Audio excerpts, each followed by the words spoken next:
Ascent Audio, a division of Recorded Books, presents Lead Together. Stop Squirreling Away Power and Build a Better Team by Tania Luna. Narrated by Brian Luna and Tania Luna. For audiobook listeners, the charts and tools in the printed version of this book are available to you at tanialuna.com/audiobook. It seems to me that whereas power usually means power over, the power of some person or group over some other person or group, it is possible to develop the conception of power with, a jointly developed power, a coactive, not a coercive power. Mary Parker Follett, 1868 to 1933. The creation of 1,000 forests is in one acorn. Ralph Waldo Emerson. Introduction. You are about to go on a strange and important adventure. Sometimes you'll feel like you're listening to a business book, full of practical tactics to increase the effectiveness, energy, and adaptivity of those around you. A handbook for preventing burnout, bias, bottlenecks, and conventional thinking. A blueprint for building an unstoppable team. A guide to becoming the kind of leader who makes every person you meet a little better. Other times, you'll feel like you're listening to a novel, full of twists, turns, and peculiar characters who help you see reality in a new light.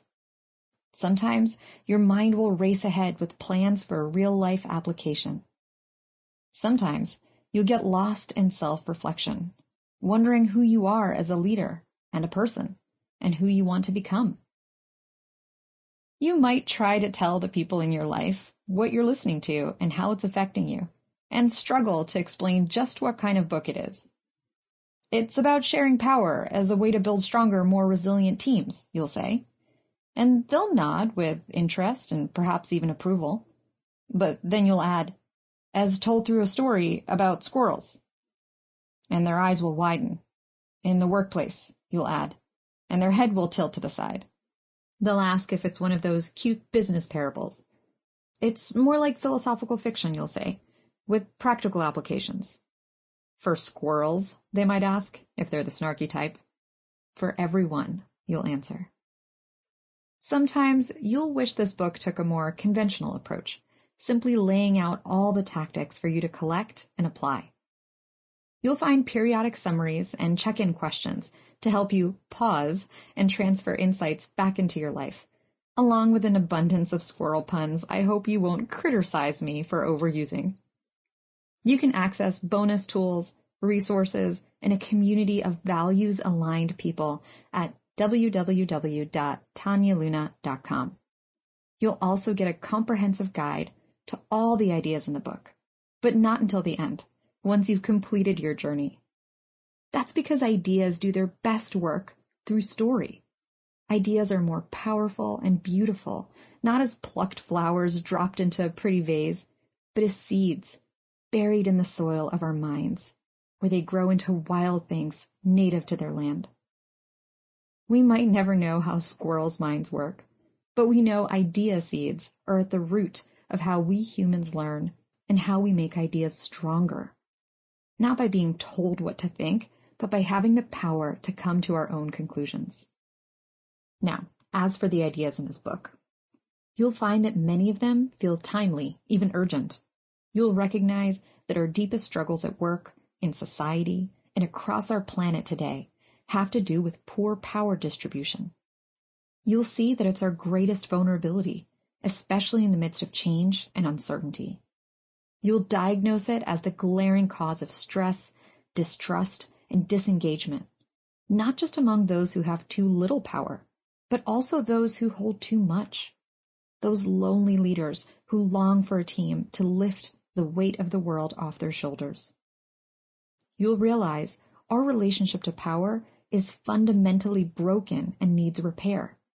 And you'll discover how to use your own power to mend this relationship and build a more fair, fulfilling, and flourishing world within and outside the workplace. Many of these ideas may feel fresh, but they've been growing for a long time under the care of many wise gardeners. Some of these individuals and their insights will make appearances in the book. Rest assured, any research they mention is based on actual scientific findings with human rather than squirrel participants. For a full cast of characters and the people who inspired them, go to the inspiration section following the story. Chief among these characters is a brilliant thinker and writer named Mary Parker Follett, who lived between 1868 and 1933 and thoroughly stirred up business culture with her power-with philosophy. She was highly influential in her time, yet, despite several efforts to bring her into modern consciousness, she and her thinking have been mostly lost to us. Perhaps this time we're ready to listen, and her ideas will finally break through. Before a wise friend of mine introduced me to Mary Parker Follett's writing, I came to many of the same conclusions via my personal experience, 8 decades after Follett's time. Without realizing it, my coworkers and I turned our company, Life Labs Learning, into a practice lab for sharing power in the workplace. We implemented each of the tactics in this book and reaped the rewards. Throughout my tenure as co-CEO, not only did we help roughly 2,000 companies become richly collaborative and fulfilling places to work, but we also grew our own organization from the ground up to over $30 million in revenue, 150 employees, 96% employee engagement, and less than 2% attrition, without outside funding and even through a pandemic. Most rewarding of all, we became the kind of community that continues to make each other better.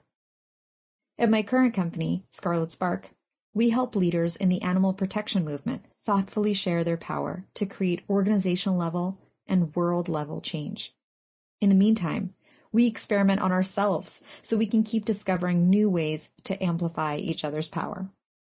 In short, none of the ideas woven into this book exist in the realm of theory or squirrels. Every single one is backed by a combination of academic research and lived experience. But the most important ideas all along this journey will be your own. These are ideas that will help you understand the nature of power at work and in life. These are ideas that will help you lead not from the front or from behind, but to lead together. These are ideas that will make you a more powerful leader and person. That, in and of itself, is a worthwhile outcome. But it's only the first step. The next is to ask yourself, how will I use my power? In a moment, you will meet Sam, the hero of our story. You'll get to see the world through his eyes and meet the individuals in his life. Sure, they all happen to be squirrels, but see if you can find your own story reflected in his. Will you recognize people you know in Sam or in his coworkers?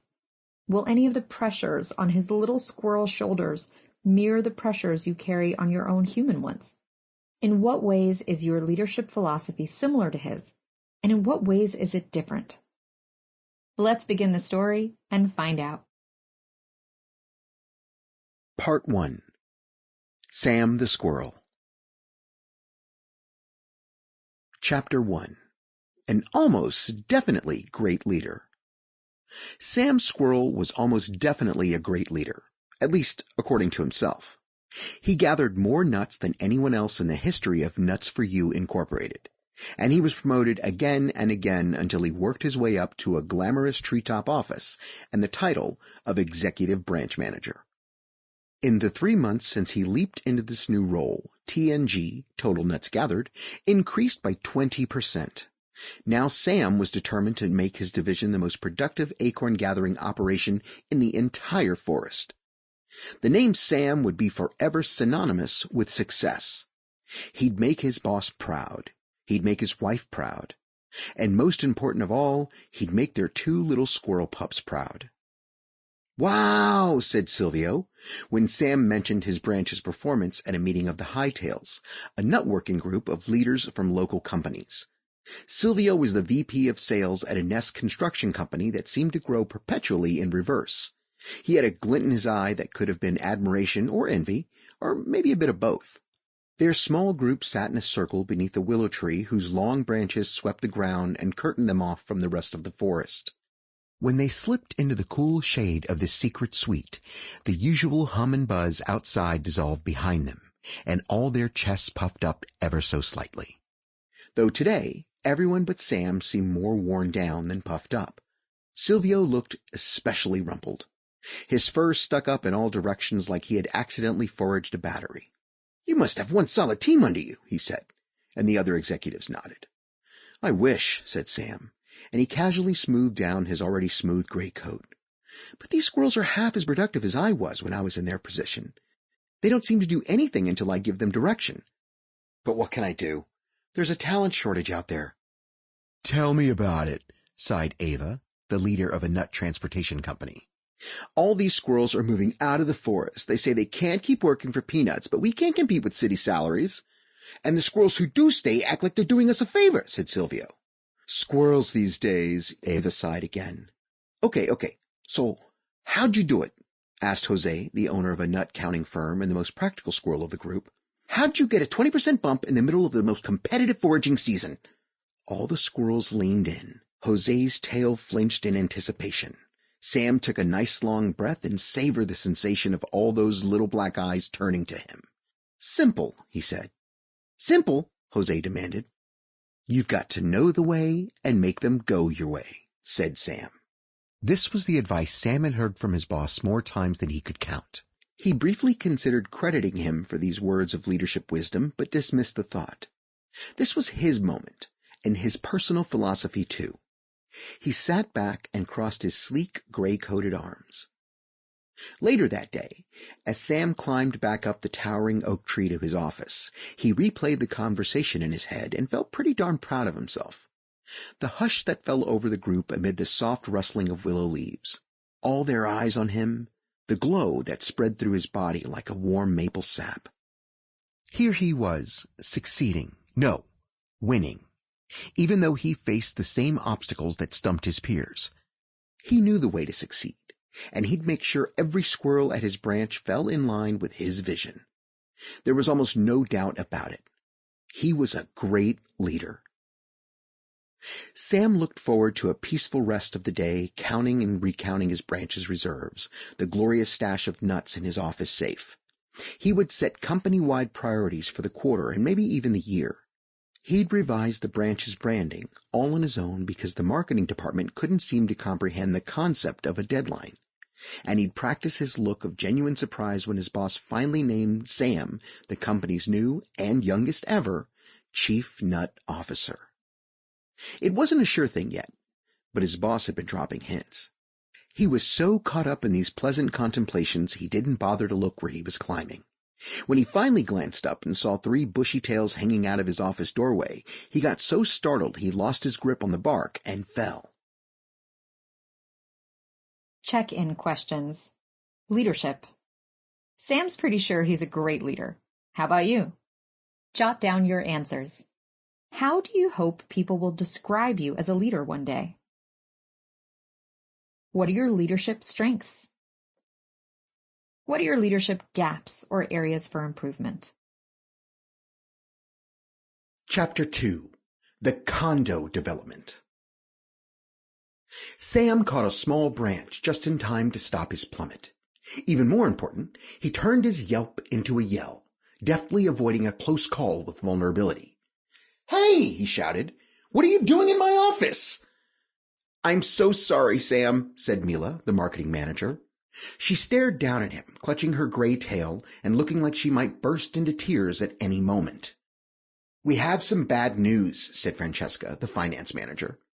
Her typically sleek, dark gray coat stood up like she had run through a wind tunnel. Francesca turned to Ravi, the SR, Squirrel Resources Manager. His patchy fur looked even patchier, with the fur on top of his head almost entirely gone. Ravi caught the glance from Francesca and promptly shot it back to Mila. Mila threw a pleading look back to Francesca. By now, Sam had scurried up into his office and behind his broad oak desk, where he sat watching this game of invisible hot potato with growing impatience. This was his management team, the supposed leaders of the branch with which his boss had entrusted him. It really was a wonder he got anything accomplished with them around. "What's the news?" he asked. Condo, said Mila, and Francesca and Ravi looked down at their feet. Condo? Condo, Mila repeated, as though it explained everything. Another long pause.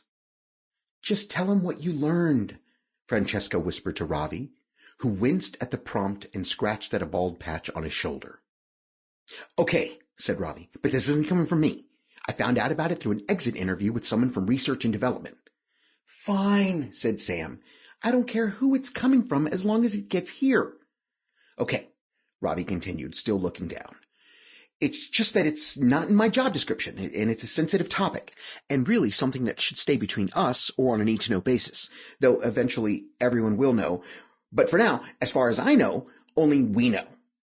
Just tell me, Sam said through gritted teeth. There's a condo development going up in our forest, Mila said. Then she shut her eyes tightly as if that would keep the future away, and maybe Sam too. We crunched some numbers this morning, and it's not good, said Francesca. It's very bad, added Mila, folding and unfolding her tail in her paws. If they cut down as many trees as we're projecting, we expect a shrink of 80% in our total available nuts, said Francesca.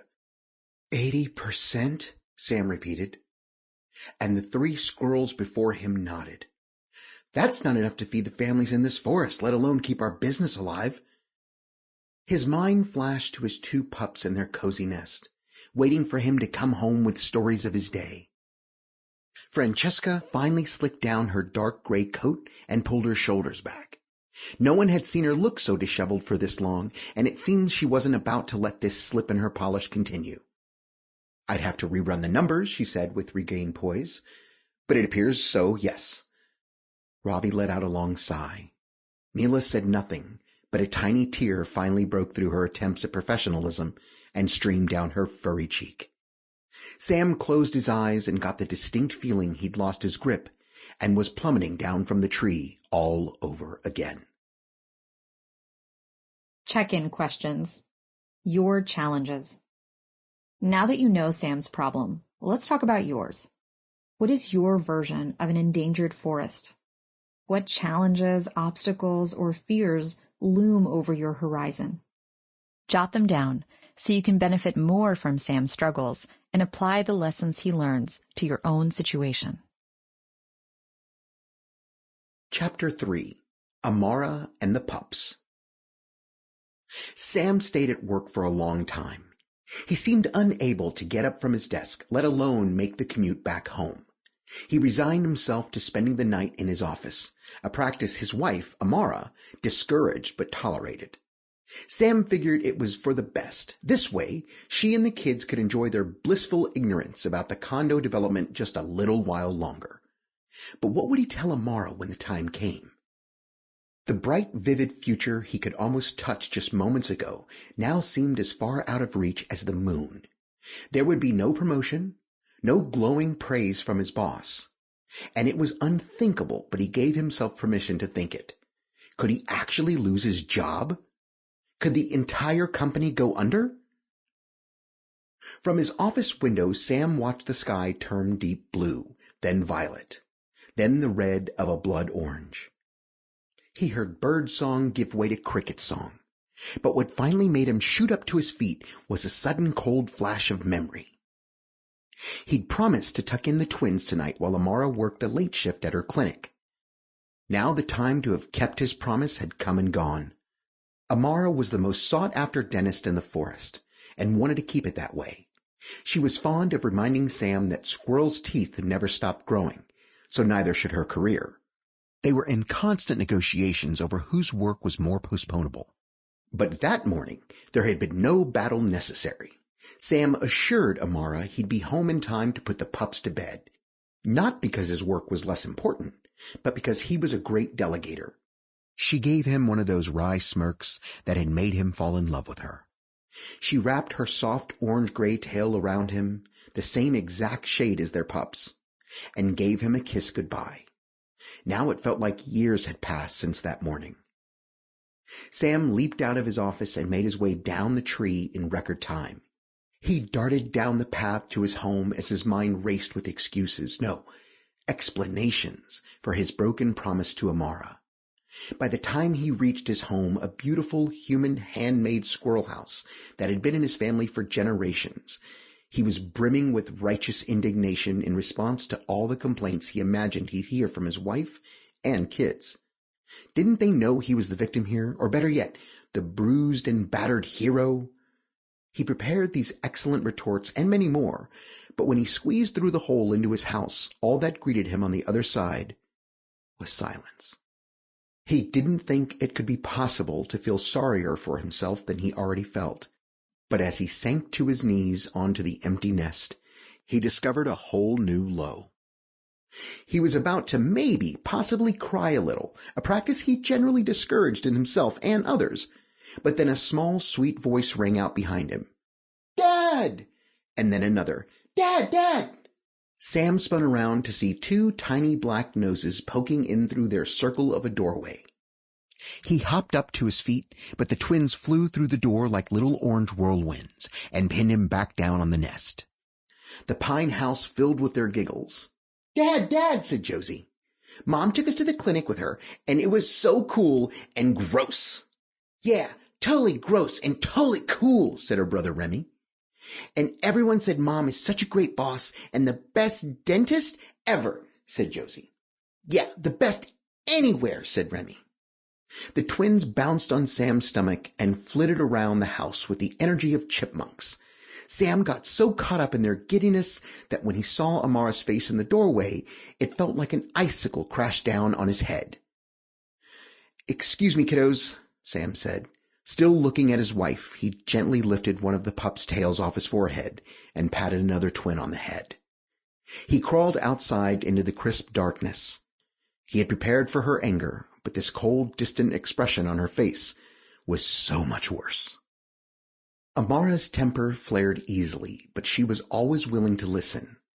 Though they fought often, Sam always knew she was fighting for them. He started, but that's as far as he got. Amara said nothing in return, so Sam said nothing too. He wanted to tell her he was sorry, but then he'd be the one in the wrong. He wanted to tell her how scared and tired he was, but then she'd see him as a weakling rather than the strong, confident person she married. Amara took a step closer.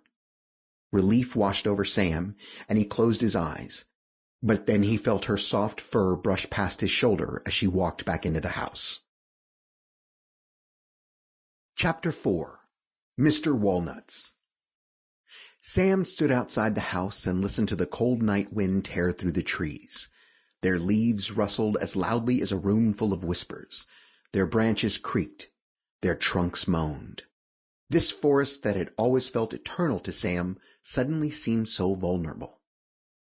Could these giant oaks and pines and cedars that took so many patient decades to grow strong and tall really vanish in just a matter of months? The wind rippled through Sam's gray fur and he shivered. Could it be he too was also just a little weaker than he'd thought?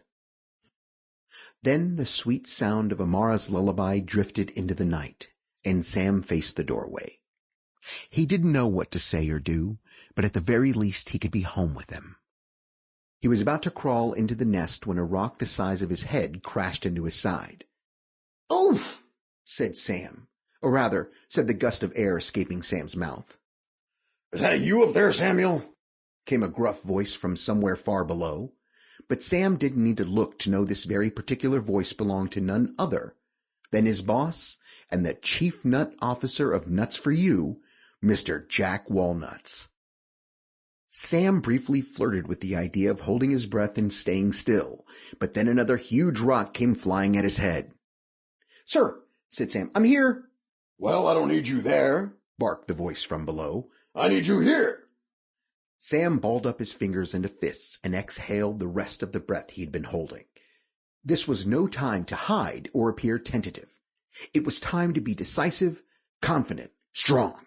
He raised up his gray tail until it stood straight and proud behind him, and he jumped down to the ground. He landed right beside Jack Walnuts, who was aiming yet another massive rock up at Sam's house. Mr. Walnuts was a short, stocky copper squirrel with a giant bushy tail that flared up all around him like a fire. The angrier he got, the more his tail seemed to rise up and fan out on all sides. Sam did his best not to look at it. "Mr. Walnut, sir," said Sam, "I'm here." "Well, that's clear to me, son," said Mr. Walnuts, who still looked like he might throw the rock at Sam. "What is not at all clear to me is why you're here at home singing lullabies instead of at the office, coming up with a strategy in response to all this condo chatter." "I wasn't singing lullabies," said Sam. "I don't give a flying fig what you were singing," Mr. Walnut shouted, and smashed the rock on the ground. His wild copper tail fanned out farther. "Yes, sir. No, sir. What I meant was that I was working. I like to bring my work home with me when it's important. That is, every day." "I see," said Mr. Walnuts, and he narrowed his eyes like he was actually trying to see through Sam. "I'm glad you haven't fallen for that work-life balance crap. It's all just a scheme to squeeze more pay for less work out of decent companies." "Yes, sir," said Sam. "I've been doing a situation assessment, SWOT analysis, and scenario planning ever since I got the news." He paused to gauge his boss's reaction. Had the list of strategic terminology he just spat out sufficiently impressed him? It was hard to tell in the dark. "Well?"